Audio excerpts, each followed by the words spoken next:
Okay. Just in case other people forgot, because I'm very bad about telling people when to, reminding people to come. I put it out a couple of weeks in a row, but people don't read the notes. So, but what we're going to do tonight is I want to look at a few different themes that are in the Rosh HaShanah and, Rosh HaShanah liturgy in the Mahzor. And that's what I'd like to do tonight. And just by going through a couple of core prayers that make up the Rosh HaShanah liturgy. That's in the Musaf service, we have that section, if you remember, of where we have 10 verses in one section, then right after, and then we blow shofar, then we have 10 verses, in another section we blow shofar, and 10 verses again, and blow shofar. And each of the 10 verses are under a rubric of a theme. So the first one is Malchuyot, sovereignty. The second one is Zichronot, remembrances. And the third one is called Shofarot. They're all verses having to do with shofar. I also want to look at another section that's is part of the Kedusha prayer, which is 3 paragraphs in a row that all begin with the word Uvachein, and Unatana Tokef, which is the famous scene. We say it in Musaf on both Rosh HaShanah and Yom Kippur, where it's the courtroom scene. And that's when we sing, who will live and who will die during this period of, it's being determined at this time of year. And then also the Torah reading. So I want to look at those 4 areas, but instead of looking at each prayer individually, I thought we'd kind of do thematically. So the first theme I wanted to look at is the tension between the idea on Rosh HaShanah of the Yom Hadin, this day of judgment, being a day for Jews and for the world. And is God the God of Israel, or is God the God of the world, this universal God? We see both of these themes in the worship on Rosh Hashanah, and I just wanted to look at the tension between that, because, let me just clean my glasses here so I can see, because I think that's significant to us as Jews, especially in America, where we're a little uncomfortable talking about Jews being chosen people. And so, I want to look at that first. So that's the first thing. But first, I wanted to just say that the Mahzor is what we would call a script. It's like we're actors, and the Mahzor is a script, and we have to perform it. And just as an actor takes the words of the playwright and then acts them out and creates, in a sense, almost recreates the character and the play and the meaning of the play. So that's what we're doing with the Mahzor. We have to interpret these words to make sense for us.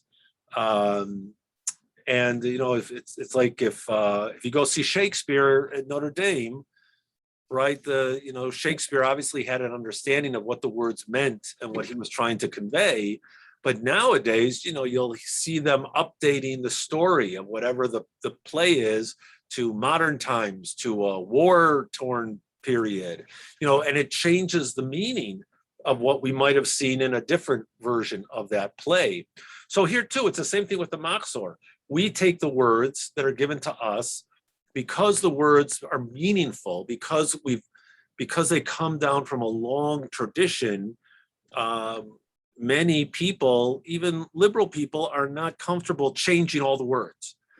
We want to keep the language of the past, but we have to invest it with new meaning, because a lot of the theology that's tradition that motivated the creation of these words is not a theology that we accept anymore. So we have to make sense from it from our point of view. And that's where I wanted to take this theme of the tension between God of Israel and God of the universe, because one of our challenges living as Americans, as American Jews, and mixing together with those who aren't Jewish and those who are different, is this issue of chosenness. So, are we God's chosen people? can we even say something like that in the world we live in? It may have been without question obvious to Jews even 100 years ago, certainly to those Jews living in lands of constant persecution. But in the United States, most of us have a global view. It seems too parochial. So the question is, does our liturgy reflect this tension, and does it offer any resolution?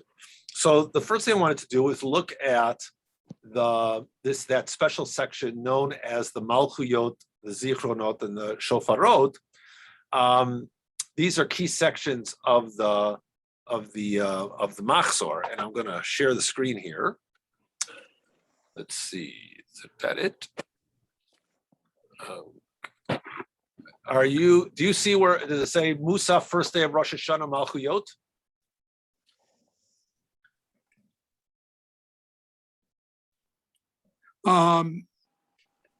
Let's see. Yes, it does. Okay, great. All right, so the opening, each section, the Malchuyot, the Zichronot, and the Shofarot, all have the same structure. They begin with an introduction about the theme. Then they continue with these 10 verses. 10 verses, 3 come from, the way most of it is structured is 3 come from the Torah, 3 from the book of Psalms, and then 3 from the prophets, and then 1 last verse from the Torah. So you got 10 verses. And then it concludes with the ending of the blessing. Each one of these sections has its own particular blessing. And it concludes with that blessing, a little bit of information before the blessing. And then in our liturgy, we blow shofar. And we blow shofar after each one of these sections. So that's the structure of each one. But I want to look now at the first one, the Malchuyot. So I should say something else. The idea of adding this section, because this is very unique to Rosh HaShanah. It's not in any other of our liturgies of the holidays, certainly not Shabbat or weekdays, where in a Musaf service, you have these 3 additional blessings. So this is very unique. And traditionally, each of these themes, the Malchuyot, again, is sovereignty, Zichronot means remembrances, Shofarot, shofar, each of them represented something. The Malchuyot they represented something essential about the holiday itself. So Malchuyot represented God as sovereign. And that was a core belief. That's one of the key elements of Rosh HaShanah, that we accept God as our sovereign and God as our judge. Number 2, the Zichronot, it means memories, remembrances, but the theme is about providence, God, reward and punishment. God has control of the universe and knows all and rewards and punishes as required. And the Shofarot verses, even though the word shofar is obviously related to the shofar itself, but it really is all about revelation, that God revealed God's self through shofar at Mount Sinai, and in the future, in Mashiach Zeit, when the Messiah comes and the world, and we return to this this period of Gan Eden, that will be heralded by the shofar once again. So even though we call it shofarot, it's really about revelation, God revealing God's will, and how God is able to transcend the gap between the corporeal world and the incorporeal God. Now, there was a famous Jewish philosopher in the Middle Ages, Joseph Albo, who said that these 3 themes, he changed the last one a little bit. He didn't say it was so much about revelation as much as the Torah comes from God directly. Torah is divine in origin. God wrote every word. And that these are the 3 key beliefs, he said, for Jewish people. You got to believe that God exists. You got to believe that this God has control over reward and punishment. And we have to believe as Jews that God wrote the Torah as it is. Of course, he's living in a Christian world where Christians are saying that, the Torah has been superseded. His argument is those are the three core beliefs of a Jewish person. But if we look at the verses and text, we see that it also responds to this tension of us versus them. And here's the opening. We know this prayer, the Aleinu. This is the introduction to the Malchuyot verses. It's a prayer that eventually became the concluding prayer of every worship service, but its origin is from the period of the rabbinic period. And we can see why it fits the theme. It said, here's the English. It's our obligation to praise the master of all, to ascribe greatness to the creator of the world in the beginning, that God has not made us like the nations of the lands and has not positioned us like the families of the earth, nor assigned us our portion like theirs, nor our lot like that of their multitudes. There's only one God, and God made us special. And that's what we say, but v'anachnu korim, therefore we bow down to this God who has made us unique and special. Well, that's paragraph 1. But let's look at paragraph number 2 of the Aleinu, which we, again, where is it here? Where's the English? No, that's not the English. Well, maybe they didn't translate it here. Okay, well, it's the Alkane.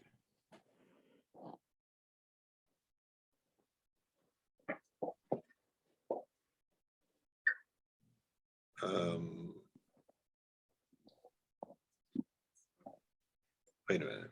Oh, I see. I'm at the wrong place. That's weird. Okay, let's go a little. No, I lost it totally. Where? Wait a minute. What's going on here? Okay, I'm glad this is working out so well. Let's try this again. Well, because what I want to look at is the second paragraph of the Aleinu, which again we're familiar with from our weekday services. Al Kain Nikaveh. Let's see, why did Safari shut down on me? Okay, let's try this again. It's not the C2 or we want Mahzor Rosh HaShanah. Let's just see. Okay, weird.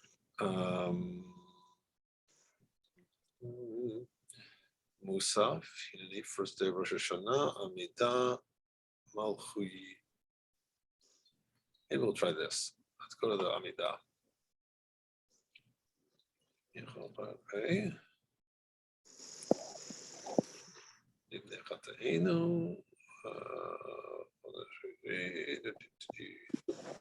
Okay, here we go. Here's the second paragraph of the Aleinu. We therefore put our hope in you, O Lord our God, to soon behold the glory of your might in banishing idolatry from the earth, and the false gods will be utterly exterminated to perfect the world as the kingdom of Shaddai. All humankind will invoke your name. So here you see, the first paragraph was, thank you for our portion. We're unique, you made us unique. The second paragraph is all about, wait a minute, we're looking forward to the day when everybody accepts your kingship, your sovereignty. All the inhabitants of the world will know that to you every knee must bend, every tongue swear allegiance. Now it doesn't say, and there's a debate about this, it doesn't say that we hope that everybody will become a Jew. It doesn't say that everybody should accept Torah, that everybody should follow the mitzvot. It says the goal is that all of humankind will invoke your name as the one true God. Well, with that in mind, you could say Christians do that, Muslims do that, and in a sense, the idea of monotheism, which is now, of course, the main religious belief around the world, that this is very much a part of the goal of this prayer. So you have this tension, again, between God is our God and we're special. God made us, has this unique, made us like nobody else. But at the same time, we want everybody to recognize that there's only one God, however they accept that. Now then comes the section of the verses, the 10 verses. And here too, we see that the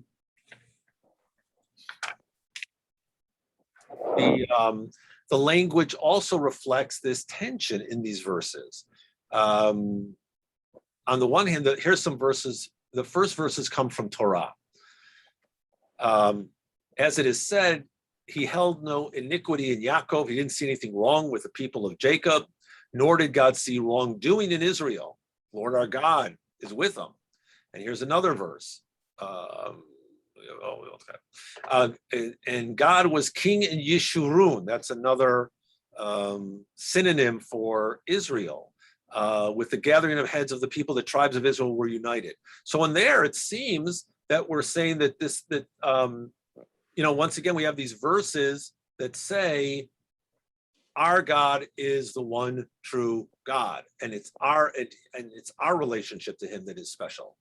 But as we go down into the next section, these are the verses from Psalms, we find that God is not exclusively the God of the Jewish people. It says here, Ki laronai hamlucha umoshel bagoyim. The lordship, sovereignty is God's, and God rules over nations. So God isn't just concerned with the Jewish people. God has clothed God's self, girded God's self with strength, firmly established the world so that it cannot be moved. Again, it's not just the land of Israel that God's focused on, like so many other gods where they were geographic in scope. This God is God of the entire world.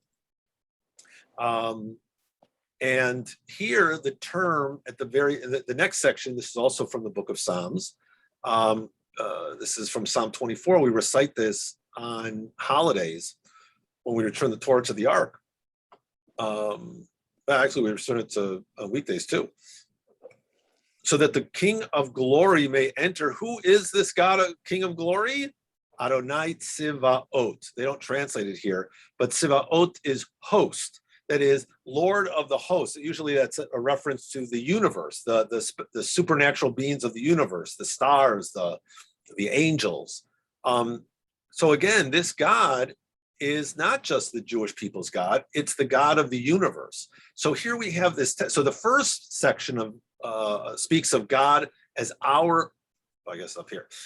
of the Jewish people, who finds no wrongdoing. Here we go. No wrongdoing among the people of Israel. God loves us. He just thinks we're awesome. But the next part from Psalms references God as God of the universe. Well, which is it? Is God God of the Jewish people or is God of the universe? And here that tension is resolved in the prophetic verses, or at least in some of them. So look at the very first verse. Ko amar Adonai melech Yisrael v'go'alo Adonai tzvaot ani rishon v'ani acharon umiladai ein Elohim. We have it right here. Amar Adonai melech Yisrael. God is King of Israel and its Savior, and God is Adonai tzvaot, God of hosts, this universal God, God of all the beings in the universe. And the second verse, right? Ve'alu Mosheim b'har Tzion lishbot et har Esav. So God is not only saving and making decisions about Har Tzion, right? That's Mount Zion, that's us, but also Har Esav, the mountain of Esav's descendants. And so you have this coming together of us, of Yaakov and Esav, the two descendants of Isaac, and of course, Abraham. And Abraham is the father of many nations. Here you have those two distinct nations, Yisrael and Esav, or Yaakov and Esav, being conjoined here in this verse. The sovereignty belongs to God. And then the concluding verse here, we go back to Torah, and the final verse is the Shema, which of course we all know, and we also know that the Shema in its short 6 words contains that concept. God is God of the Jewish people, Adonai Eloheinu. God is our God, the God we call Adonai, Yud Hey and Vav and Hey. That's our God. But you know what? That same God, Yud Hey and Vav and Hey, is Echad, the only one of the universe. So you have that, again, how is the tension resolved? It's resolved because it's not one or the other, it's both. And even in the ending of this passage, right before we blow shofar, we refer to, and we recite this section throughout the fourth blessing of the Amidah in the morning and the Musaf service on Rosh HaShanah. V'yeda kol pa'ul ki ata pa'alto v'yavin kol yatsur ki ata yisarto. It's very poetic. Yatsur yitzarto pa'ul pa'alto. But what it means is that everything created, v'yeda kol pa'ul, everything that you made, will know that you're the maker. V'yavin kol yatsur, and everything you created will know that you're the creator. So we're not talking now about just the Jewish people. We're talking about all. And even if it wasn't clear enough, everything that has neshama, breath in its nostrils, recognizes on this day that you are the sovereign. So we have this tension resolved, at least in this section, but it's not only in this section. The next two sections, let me get down here. This is the Zichronot. The second section. And the second section I mentioned before, understood traditionally as God is the God of providence. Reward and punishment are under God's purview. But if we look here, the focus is very much now, it's not so different from the prayer that we'll look at in a moment, the Unatana Tokef, where it says, the Unatana Tokef prayer, we'll look at it in a moment, says God is the God of the entire world, and every human being is being judged on this day. Here, it focuses more on the nations. It talks about all is revealed and known to you, to God who observes and looks until the end of all generations. You've set it an appointed time for remembrance to consider every soul and being, to cause numerous deeds to be remembered in the multitude of creatures without end. From the beginning of creation, you've made this known. Once again, God is the God of everybody, although it is a statute for Israel, a day of judgment for God of Yaakov. But it can't just be the God of Yaakov, because over countries judgment is pronounced. So you see right here is this tension. On the one hand, this is a quoting a verse from Psalms. It's a statute for Israel, a day of judgment for the God of Jacob. But at the same time, this God is ruling over the entire universe and determining for every nation who will be at war, who will have peace, who will suffer from famine, and who will benefit from abundance. Also interesting is then a person is chosen, a character from the Bible is chosen to show who does God remember. Here's a paradigm of remembrance. God remembers, and also zocher in Hebrew doesn't mean just to remember like cognitively. It means to act on your remembrance. So who did God do that for? Well, Noah. Noah too, you remembered Noah with love, and you decreed for him a promise of deliverance and compassion when you brought the flood waters to destroy all flesh because of their wickedness. Well, that's really interesting. It's not Abraham that is the primary character in this section. It's Noah. And Noah, of course, is every man, because Noah comes before Abraham. Noah is the second Adam. He represents the universal man.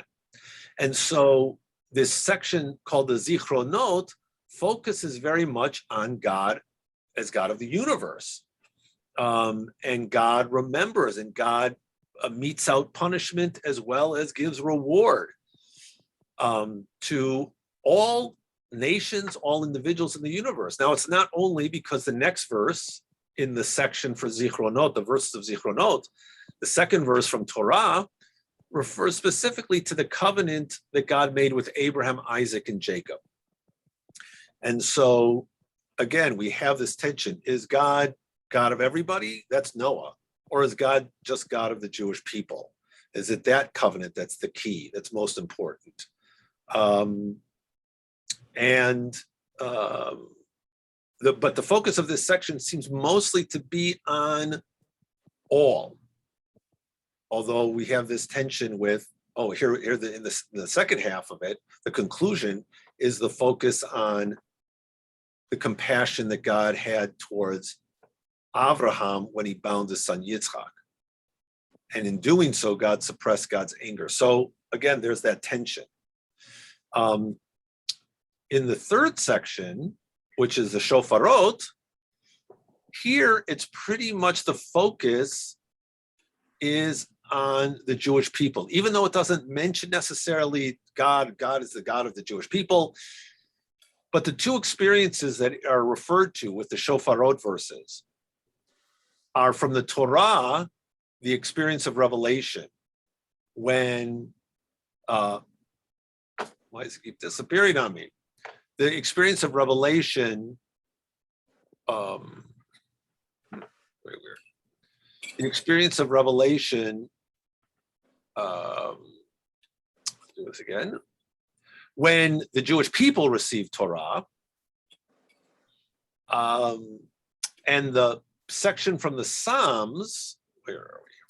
The section from the Psalms speaks of the, no, there we go.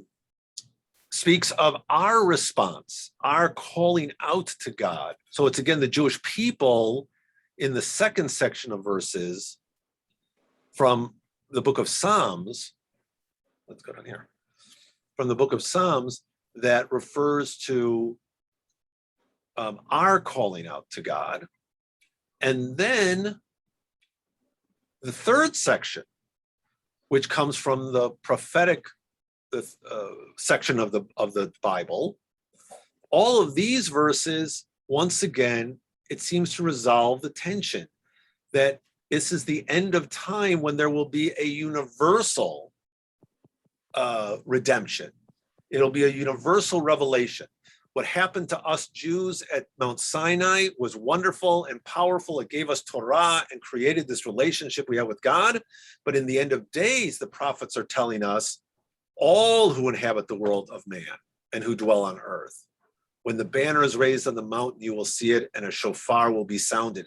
That shofar of the future is the universal redemption. So once again, we have this back and forth, but it's resolved, that tension in the idea that God is both. We have a special relationship as Jews with God, but God is not only for us. And just to see some more examples, that this isn't just one part. Let's see if I can, let's see, there we go. Where is the morning service? Not right. First day Rosh HaShanah. We have this section known as the Uvachains. And they're known as the Uvachains. You can see it's part of the Kedusha. This is before the repetition, but we also recited in the repetition of the Amidah. This is the beginning of the Kedusha when we say it to ourselves. Ata kadosh v'shimcha kadosh u'kdoshim b'chol yom yehallelu chasela. And then we have these three paragraphs, and each one starts with the word uvachein. Uvachein tein pachtecha. Uvachein tein kavod. Uvachein sadikim. Uvachein just means therefore, or here they translate as and so. But since each paragraph begins with uvachein, they're called the uvacheins. But let's see where the tension is played out. When we acknowledge that God is transcendent, God is God of the entire universe, God is totally other than the world. That's what makes God holy. Then Tein pachtecha Adonai Eloheinu al kol ma'asecha. Not on all the Jews, but on all your creations. Here they translate as works, but ma'asecha are all your creations. And what are you supposed to put? Put your awe. God, we want the entire universe to recognize your awesomeness, as it were. And everybody will, fear is a tough word to use, but that is the translation here. But this sense of terrified, because we're in this presence of something so amazing, so different from us, so powerful. And so therefore, all human beings should recognize this. And the goal is they'll all form a single band. They're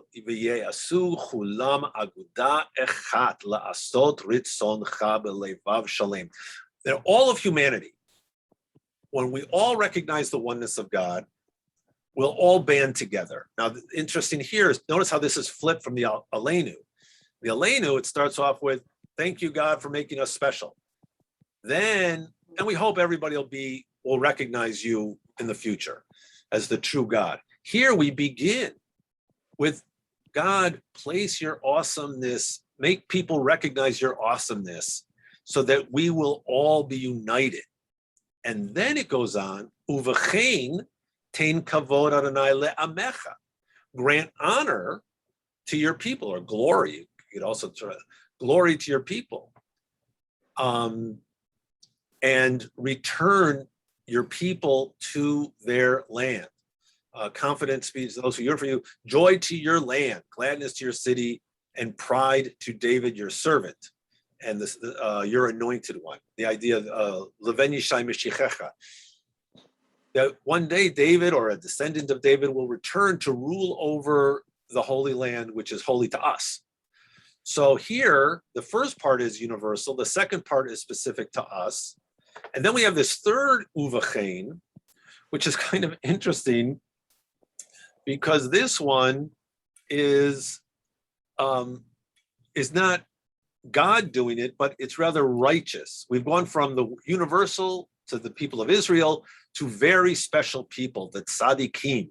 And when the tzaddikim see that the whole world is united and the Jewish people have returned to their land and are once again rejoicing in their land and whole, then the righteous people will be able to rejoice, because the world is the way it's supposed to be. So again, we have this idea of the tension being resolved. In this case, it's being resolved through the tzaddikim, who represent those who are seeing the world constituted as it's supposed to be. Okay, so that's one theme. Now I want to talk about a second theme that we'll find in these prayers. And it's actually, it was very interesting for me to go through the liturgy with this theme in mind, because I learned something new. It's always great when you're studying something, you're teaching what you think you're going to teach, and then you find out there's actually something very, very interesting going on behind that you never realize. The theme that I wanted to look at was God's expectations of us versus our expectations of God. And that's really very interesting, because a lot of times we see, today, Rosh HaShanah is the Yom Adin, it's the day of judgment. Like, what do you mean our expectations of God? Really, it's all about what God expects of us, and we're supposed to be doing tshuva. But here's what's so interesting. In the liturgy, there is room to see that even while we are coming to the synagogue and we're anxious because we don't know what the next year is going to bring, and we're hoping that we will be deserving of yet one more year. And so the assumption is that, oh my God, am I living up to God's expectations? We see throughout the liturgy, and especially in these prayers that we're going to look at, we have expectations of God. And in fact, what we're going to find, and what I found so interesting, is that basically there is only one expectation of us in the Rosh HaShanah liturgy. There's only one thing that we have to do. And there are a bunch of things that we expect God to do. And that was remarkable to me. So here's an example. Now I got to find Unatana Tokef. Let's see. Onatokov in here is, here we go.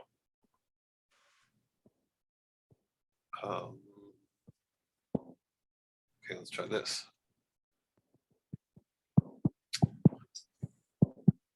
So, nope, no, where is the repetition?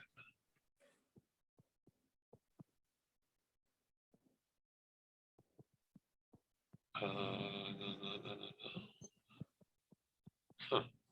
Maybe I didn't look in the right place.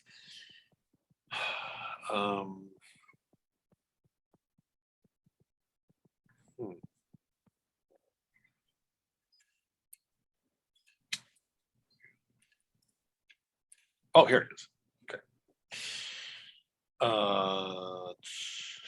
There's a lot of poems in the traditional prayer book, which this is copying, and we don't. Our prayer book doesn't have. Here it is. But here's the Unatana Tokev. The Unatana Tokev comes also in the middle of the Kedusha prayer, right before we say Kadosh, Kadosh, Kadosh, in fact. And here is the image. This is where we get the image of a court. We're standing in a court. And so and we have at the beginning here, let's see in the Hebrew, Unatana Tokev Kedushat Hayom. Let us describe or let us present the holiness of this day, the powerfulness of this day. Kihu norave ayom. It is a awesome and frightening. It is a terrifying day. Uvotinase malchutecha. Your sovereignty is lifted up. V'yichon bechesed kisecha, and you established your throne through chesed, compassion. Here's the idea of mercifulness, right? Oh, I should have maybe even talked about that, right? There's two themes on Rosh HaShanah as well, of mercy and judgment, right? It's Rachamim is mercy and love, and Din is judgment. And so an easy way to describe it is mercy is what we want from God, and judgment is what God is demanding of us. And here you have both. God has established God's throne on chesed, compassion, mercy, v'teshev alav be'emet, and he sits upon it in truth. Emet is related to justice, truthfulness. So you have this kind of parallel of compassion and truth, mercy and justice. And this God is a God. Well, here we have the famous line: "Kol ba'ei olam yavrun lefanecha kivnei maron." The entire, every person in the universe comes before you kivnei maron. Now, the way it's written here is like sheep. Because there's also the imagery here of a shepherd. A shepherd is watching over the sheep. It's also possible that this was a mistranslation, or I don't know if it's mistranslation, but it was written incorrectly. If some ancient versions of prayer books have kiv numeron. Numeron are soldiers, was a Greek word for soldiers. So it's either God is judging us as if we are sheep going one by one in front of the shepherd, which is a little scary because the 10th sheep gets pulled out and is sacrificed in ancient Israel because that was your tithe, right? That's your 10th. So it's a little bit arbitrary. You happen to be the 10th sheep, so you get slaughtered. A little scary there. Or it is kivenumaron. They're soldiers going before the king, and he is judging each one as he walks before them. And ma'avir tzono tachat shivto, and here again the imagery is clearly of sheep. The sheep go underneath the staff. And where's my verse that I'm looking for?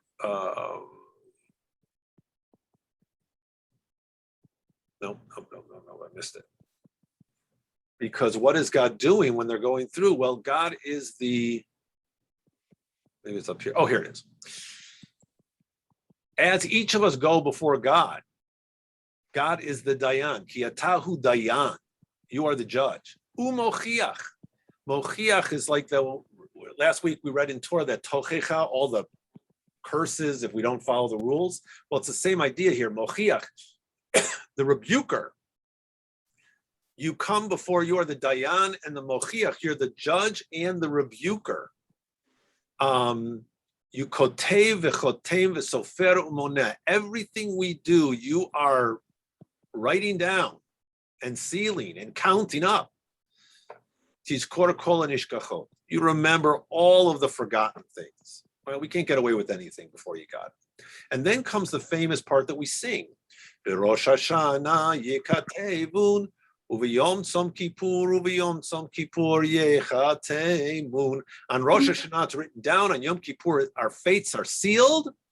And what is it? Kama yavrun, kama yibareun. How many will pass away? How many will be created? Mi yachyew mi yamut. Who will live and who will die? Okay, so that's where we all get freaked out. Oh my God, everything is determined on these 10 days, and I'm so nervous. Am I going to make it? And then we conclude with the lines which attempt to instill some confidence. Utshuva utfila utzdaka. If we live a life of tshuva, tefillah, and tzedakah, ma'avirim et roh hagzera. So the traditional way of translating it is they annul the evil decree. A lot of people have problems with that translation. That may be the actual translation, but the idea is very, very difficult. If you do a lot of tshuva and you give a lot of tzedakah and you pray every day, if you get COVID, you're still going to die. So it doesn't really. It's a little painful sometimes for people who are going through hard times to say, wait a minute, it didn't annul the evil decree for me. So another way of translating this, and that's the way that our Mahzor translates it, is if you do these three types of actions, tshuva, tefillah, tzedakah, you remove the bitterness, the evilness of the decree. And there's a little bit more truth in that. I mean, if I live a life of meaningfulness, which is a life where I'm trying to repair my behavior, trying to become a better person, where I am reaching out to God through prayer or meditation, looking within, and I'm doing tzedakah, I'm doing acts of kindness, then life becomes meaningful whether I live a short time or a very long time. And if unfortunately a decree of some disease or an accident is in my future, if I've lived a life of meaningfulness, it mitigates that bitterness. At least that's how some people understand it. But here's what I wanted to say is what I think is significant here about what God expects of us and what we expect of God. So the expectation of God of us is so we've just said God is the mochiach, God is the rebuker. You're not living up to what you're supposed to be doing. You know what? God doesn't forget. God remembers everything, and everything is written down. And not only that, it's very clear. Where is that line? Come on.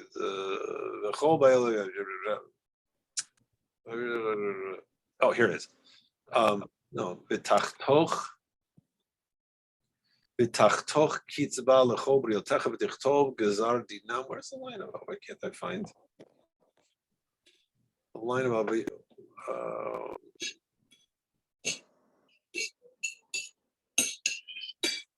Maybe it was up here. Maybe that's what I missed it. That's what I was looking for. The line where it says, and not only that, but everything we do, our signature is sealed on it. Right? We've somehow signed in some cosmic way, everything I do is my signature, good or bad. So up here, it's very frightening. God expects a lot from us. God doesn't forget when we screw up. And that's why we're so anxious. That's why we have to do tshuva. But down here, it points out there is a big difference between us and God. God is slow to anger, easy to pacify. You don't desire death of the sinner. You want us to turn away from our evil ways and live.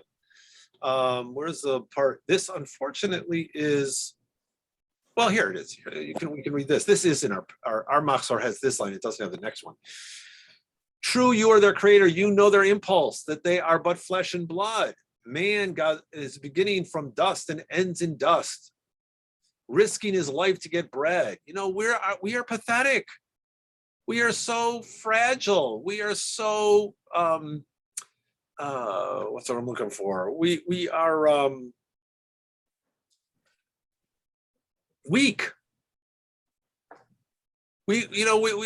So you know what, God, you know our impulse is, yeah, okay, so we're not such good, we all screw up. We don't do what we're supposed to do. But you know what, God, you got to look at the whole picture, and you do, because you know that we are weak and pathetic, and we are grass that withers, we're flowers that fade, shadows that pass. Notice how the wording here, the poetry here is amazing.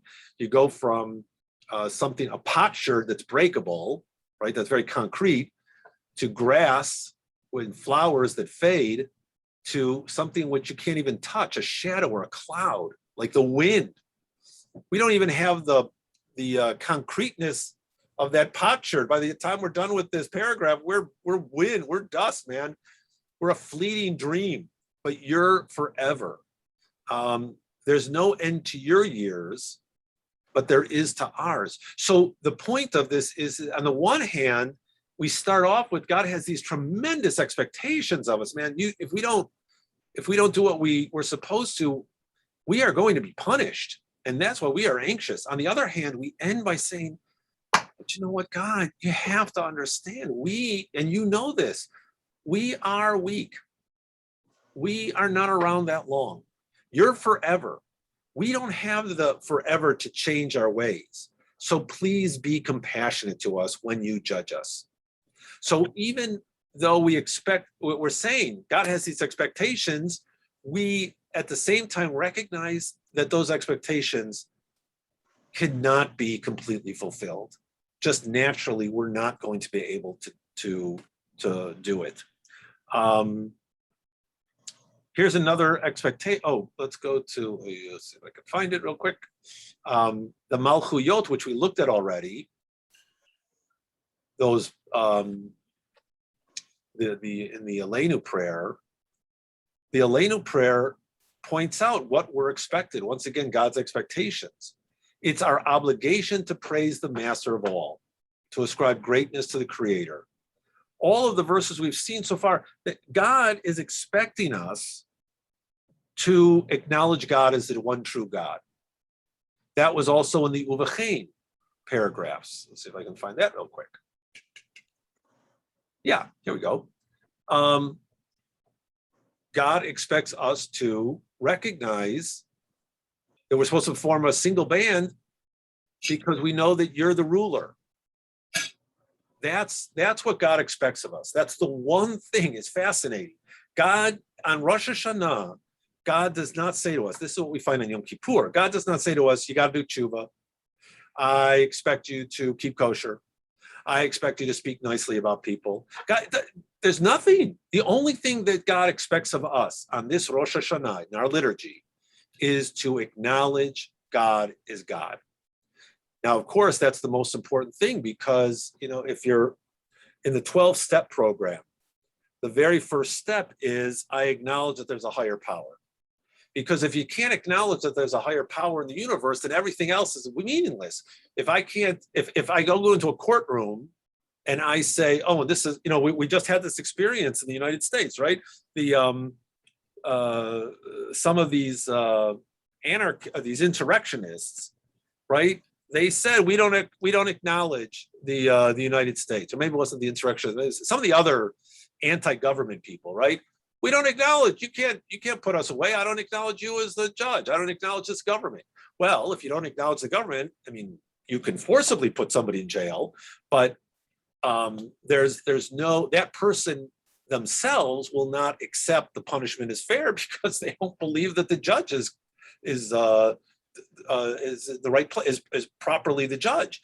It's the same thing here. If we don't accept God as God, then there's really no point in going any further, because all the other rules, the ethics, the morality in the world is meaningless to us. That's in a sense what we're saying if we don't believe in God. I know that there are humanists who have a different way of looking at morality, but at least from our perspective as Jews, there has to be a supreme power, a transcendent power that makes the rules. So it's fair for everybody. And when we accept that, then everything else flows out of that acceptance. But that's it. That's the only thing that our liturgy tells us we've got to do. But here's the amazing thing. We who are on trial, as it were, of course, when it's on a tokef, throughout the liturgy, we are making demands of God all the time in our liturgy. We demand a lot of God. So let's see, we're in the Malchuyot here. No, we're in the Uvechains. Let's go to, well, even in the Uvechains, we can stop here, right? It says, Tein pachtecha Adonai, right? It doesn't say we human beings need to find a way to fear you. In this, it says, and so grant that, the English here is a little stilted, but it says basically, you, God, place your awe upon all your creations. You do it, God. You make us fearful. You make us in awe, put us in awe of you, so that we'll be motivated to accept your kingship and to unify. And here's the next one. Uvachein tein kavod. You, God, place kavod, honor, on your people, and hope. Tikva tova lidorshecha. You give that to us. What's really interesting here is the third paragraph. Here, God doesn't do anything. For most people, we're asking God to be the motivator. But the tzaddikim don't need God to motivate them. They react to God, to the manifestation of Godness in the world. And so they are the actors here. And the other ones, that God is the actor and we're the recipients in these first two paragraphs.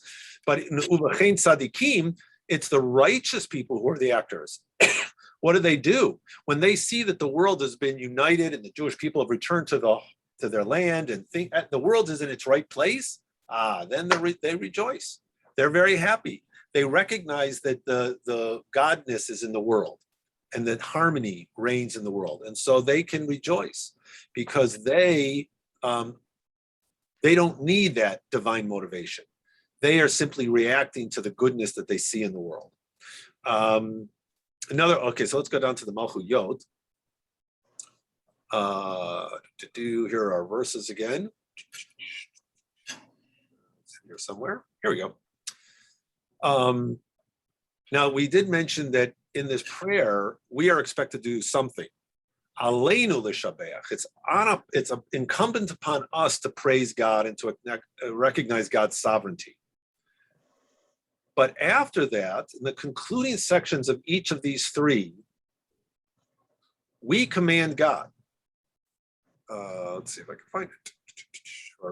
No, I missed it. Here we go. Here's the conclusion of each section. So conclusion of the Malchuyot, Eloheinu v'Elohei Avotenu, our God, God of our ancestors. Meloch al kol ha'olam. You reign over. This is an imperative form. You reign over us. Reign over us, God, right now. That's what we want. We want you to do something. You want us to rule over us. And in the Zichronot section, first part talks about what God does. And then it tells us, how we get to the verses? Eloheinu v'Elohei Avotenu, our God and God of our ancestors. Zochreinu b'zikaron tov. We're telling God, you remember us with a good, favorably. That's what we want. We want you to do that. We're expecting you, God. We're doing our part. We're acknowledging you as God. We're doing our part, but you have a part to do too. So we're not passive in our liturgy. It's an idea that we seem to have that why a lot of people find our traditional liturgy difficult, because it seems like we're always, we have to be obedient, we have to be obeisant. The king, we're the servants, and we have to bow before the God.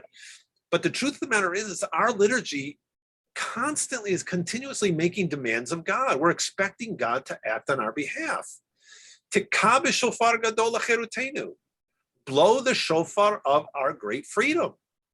Now, of course, we're blowing the shofar too. It's almost like, hey, we're blowing the shofar so that you can hear us. You have to do something for us. You have to bring us our freedom, our liberty. We have to raise a bit. God, we want the Jewish people to be reunited. Bring back our exiles. So our liturgy makes demands of God. I think that's enough. We can end there. I just want to do real quickly a little bit about the scriptural passages of the day, which I think are very interesting. Let's see if I go back here. Just a couple more minutes. We're all familiar with the Torah readings of the day, but I just wanted to point out there are some themes that run through all of which we sometimes don't point out. Because it deals with the theme of mercy and justice. The first day's reading is, we begin with mercy or compassion. A miracle child is born, Yitzhak, right? Abraham is 99, Sarah is 89, and Yitzhak is born to them. It's a miracle, right? Sarah even recognizes it. Choka sali Elohim, kol hashomeh Yitzhak li. This is crazy what God has done for me. Everybody who hears is gonna, let's see how they translate it here, will laugh with me, right? So everybody's gonna laugh when they hear, this is amazing. This is just wild that I'm having a child. So this is the merciful part. But you see here, there are also acts of justice. Oh, I know what I wanted to say. One other thing about language. So mercy, the word mercy in Hebrew is rachamim. And that is related to the word rechem. Rechem is the womb. So, every time Hugh always gets upset because we refer to God as our mother or our parent. He says that he emasculates God. But the irony is that we refer to God all the time as Rachum, as the merciful one. Well, Rachum is related to the womb. So we're referring to God in feminine language already, or at least feminine overtones. So the womb, because the mother is considered to be the loving, the merciful one. So here we have this act of mercy, and women are key characters in every one of our scriptural readings, Torah and Haftarah, except for Torah reading second day, which is very interesting because it's all about sacrificing one's son, and there's no rachum, there's no woman in there, and there's also very little rachamim, at least on the surface. But here we have this back and forth of mercy and justice. Sometimes humans are being merciful, sometimes it's God. Sometimes it's humans dispensing justice, sometimes it's God. In this case, first we begin with mercy. God dispenses mercy. This is a miracle child. But right after, we have an example of justice, right? Sarah sees Ishmael doing something weird with her son, and she says, get him out of here. And so so here's this tension. Human mercy, miracle child. No, divine mercy, miracle child. Human justice, Sarah wants this, Ishmael's doing something inappropriate, banished. And there's a tension there. In this case, the tension is resolved by God. When he says, Kol asher tomar elecha Sarah shma b'kola. Listen to Sarah's voice. In this case, justice wins out. Human justice wins out. Because he is kicked out. But we're not done, because divine mercy shows up again, right? They go off into the desert, and there's no water, and and Hagar doesn't want to see her child die of thirst. So she runs away, she cries, and the angel shows up and says, no, go back. God has heard the cry of the child. Again, God is merciful. There's almost like a second birth here. He's obviously born, but he's like having a second birth. He almost dies, but he comes back to life. Water is found. So we have two miracle births in this story, Yitzchak and Yishmael, who's revived. Again, God is merciful. Then we have this weird story, like, what is this doing? Avimelech, who's the king of the area, wants to make a pact with Avraham. They want to make a brit, a covenant, because Avimelech sees that Avraham is very successful. So they make a pact, and we have an act of human justice again. Avimelech's people are stealing Abraham's water, very valuable today in the world as well as in the ancient world. And Avraham reprimands Avimelech. Now, Avimelech's response to that reprimand, which was correct, is not good. I don't know who did this. You didn't tell me. I never heard about this. Right? That's the inappropriate response. What does Avraham do? We have an example of human mercy. Avraham goes beyond the letter of the law, right? He should have punished. He should have gotten something from Avimelech for his people stealing the water. Instead, he gives Avimelech a gift, and they make the covenant, and he says, okay, now that I gave you these 7 ewes, that is proof that this is my well. Don't touch it. So here we have, I think, an example of human mercy. Instead of attacking Avimelech, we know that Abraham's a tough guy. He defeated these other kings. But instead of attacking Avimelech and wiping him out, he says, look, I'll let you off. Here's a payment. Don't touch my well again. Now I own it. The Haftarah, let's see, where's Haftarah? Haftarah for the first day is, again, a story of compassion. It's a story of the birth of Shmuel. Hannah, Shmuel's mother, is barren. The other wife of Elkanah, her husband, has 10 kids. She has none, and yet we have again another miracle birth. Shmuel is born. When she goes to the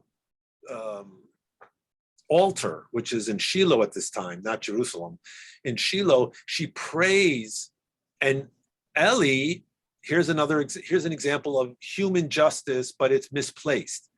He thinks she's drunk, and he admonishes her. She explains to him, no, I'm not drunk. And this is the mercy. Instead of yelling at him, saying, you jerk, she says, no, I am in anguish. Please be compassionate to me. And that motivates Ellie to be kind to her. And he says to her, she says, I'm a woman of grieved spirit. Don't take me for a wicked person. And he says, oh my goodness, I'm sorry. Go in peace. May God grant you your wish. And then the miracle birth happens. And the prayer that she prays, which is the first example we have of private prayer in the Bible, is this famous line. We use it during a lot of it is at the funeral service, where she says, God is the God of life and death, and God is the God of reward and punishment. So we have, again, this mercy, justice, compassion, punishment, and that's a theme. The second day, Rosh HaShanah, so again, we have a woman and having this miracle birth. Second day of Rosh HaShanah, the Haftarah also is about a woman, or at least a woman who's mentioned. It's Rachel. This is Jeremiah. Jeremiah is speaking to the exiles who are, after the Babylonian conquering of Babylonian exile. He says to them, he gives them this oracle of consolation. And he says that Rachel, who's obviously the mother of Judah, which is the largest group of the Jewish people, right? That's where we get our name, Jews. He mentions Rachel is crying because she's missing her children. I can't, here it is. A voice is heard on high, crying and lamenting bitterly. It is Rachel weeping over her children. Rachel is our heavenly mother who is in pain that her children have been exiled from the land. But that's justice, right? Justice is the punishment. We got punished, we were kicked out of our land, and she's weeping. But God is merciful. Refrain from crying and your eyes from shedding tears, for there is a reward for your deeds. They'll return. So we have this notion of return, mercy. The one that's hard to fit with justice and mercy here is the first day of Torah reading. I mentioned there's no women in here, so the idea of rechem is not there. But we have this sense of, justice and mercy. It's a little more complicated. Is Abraham being merciful to God in that he follows him, even though God told him that his son was going to be, that he was going to be the father of many nations. He was going to have children, as descendants as numerous as the stars of the sky. And now his one child, at least the one that God has told him is the child who's going to, all this promise will be fulfilled through, you got to kill him. So is Abraham merciful here, merciful to God? All right, you know what? I trust you. I can't believe you're asking me to do this, but I know in the end it's going to work out because I trust you. Is Yitzchak being merciful to his father for, going along with it? Is the mercy on God's part? In the end, God is merciful and stops Abraham from sacrificing the child, which in the ancient world was very normative, to kill one's children as a sign of devotion to the gods. And so is God being merciful here by having the ram show up? And the justice, I think, is, or at least the painful justice in the sense of consequences for your actions. The consequences here, I think, at least on the human level, are very significant, because we know that Abraham and Isaac never speak again. You see, at the end of the story, God renews the promise of, through your children will be blessed all the nations of the world, and your descendants will be as numerous as the stars of the sky. And at the end of the story, Abraham returned to his attendants, and they rose and they went to Beersheba. Whoa! Aren't we missing somebody? What happened to Isaac? Well, you know what? If justice is about consequences, it must be very hard for Isaac, no matter what he believes about his father's faith. The fact that his father was willing to follow this voice and possibly slaughter his son, his beloved son, is it's, even if that's what God expected, it's a little bit hard to have a relationship after it. Puts a damper on the relationship. And the truth is, we never see Abraham and Yitzchak speak again together. They're never again together, because the following story is about Abraham finding a bride for Isaac, but he doesn't talk to Isaac. He talks to Eliezer, the servant, to find the wife. And then when the wife comes, Rebecca comes directly to Isaac. So there's no interaction anymore between Abraham and Isaac. And the next time that Abraham and Isaac are in the same scene, it's when Isaac and Ishmael are burying their father. So perhaps there is a sense of consequence, which is painful. And let me just say one other thing about mercy. This is very fascinating about the ending of the story, because it's weird. The conclusion of this passage, we get to this very climactic story. Oh my God, he's about to kill his son, and then the angel calls out, "Don't do it," and has to call out a second time. And God says, "Here, you're so awesome. I'm really going to bless you for serious, really, really, really." And then Abraham comes down the mountain. And then we read these last verses about, and then they told Abraham, "Hey, did you know your brother Nahor had 12 kids? He had Milcah, who's his wife, And then he had a concubine, Re'uma, and she had 4 kids. So they had 12 kids. Now, Uriel Simon tells that 12 is a magic number in the Torah. 12 is the number of nation status. When you have 12 kids, you are now a nation. Esau has 12 children, and he becomes the nation of Edom. Not sure what nation Mahzor becomes, but it's a magic number. Obviously, the Jewish people become a nation only after Jacob has 12 sons. So 12 is a magic number, specifically 12 sons. So why is this important? Because I think this is another act of compassion. This is Abraham once again having compassion on God, or towards God, maybe is the way to say it. Because Abraham has just gone through this traumatic experience.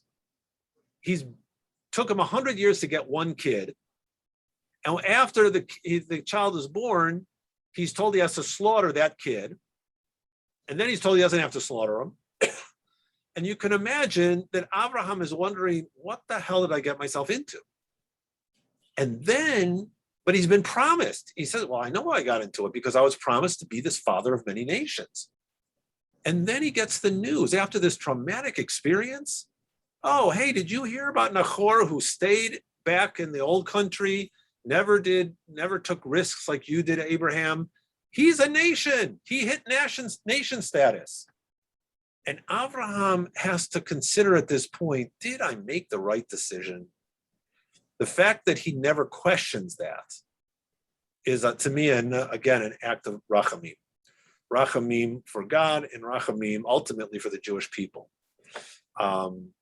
So anyway, so that's a little bit about justice and mercy in the texts. And all right, we've gone long enough, but those are some insights I think that are very valuable for us as we go into this Rosh HaShanah, and we go through all of these words and lots of words, but they're meaningful. They're there for a reason. So, and even if we have to reinterpret them in some way to make sense for us, that's okay too. All right. Well, Steve, I'm grateful that you came on, and my lovely wife joined us too. Thank you. We'll record it. Maybe we'll put it on Facebook if anybody wants to catch it. All right. All Shana right, Tova. Steve. Good job. Shana Tova, Shana Tova, Steve. Okay. I'll be back in a little bit. Bye. Bye.